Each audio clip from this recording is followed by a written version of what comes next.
Kung saan nga ho may masarap, tsak doon nyo ho kami mahahanap. Yan, for today's video ay dito tayo nagpunta sa Pares ni Chairman Santa Rosa Laguna branch na dati hong Kuta Balwar na Anliwing. Siyempre ho, sino pang ating kakasamain kundi si Pataba Maylay at saka si Pataba Kams.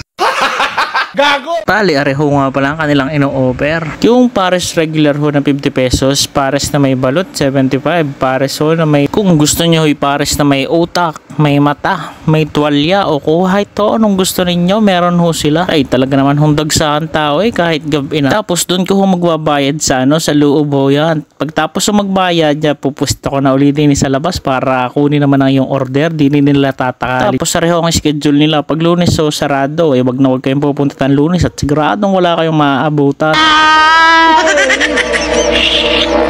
Tapos rin nga ho yung pansahog nila yan. May yung kanyang chicharong bulaklak, kari ho yung balo. Mayroon din hong bone marrow, tuwalya, utak, mata. Ay kailangan. Abay sa 50 pesos may anli taba at anli sabaw ka ba? Say kay lugi pa noon, naiiwan ko na lang. At dahil nga ayos na yung order natin yan, ay dipipisan na ngayon natin ang kalamansi. Guys, sa pakiwari ko yung ngiting tagumpay na naman tayo diyan. Tapos lalagyan din natin ng bawang. Yan, ayos na ayos. Tapos may dahon din ng sibuyas. Tapos halo-halo ng kaunti. Tapos yun, uumpisa na nga. Ikaw ha, sagay papatagalin pa. Abay, di syempre, first bite, yummy. Second bite, yummy.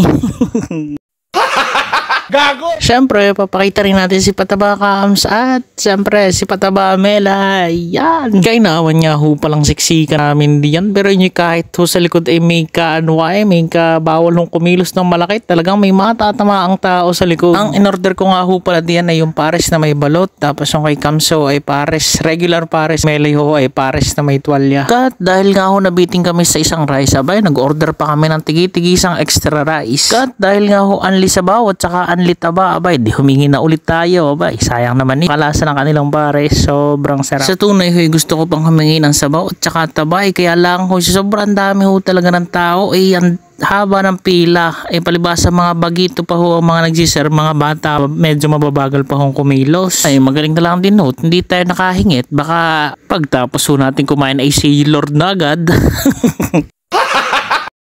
Kung ako itatanungin kung babalik, ay siguradong babalik at talagang o-order na rin ho kagad ng extra rice para hindi ho namibitin sa kain. Ay siya, hanggang din na lang mga idol. Bye-bye!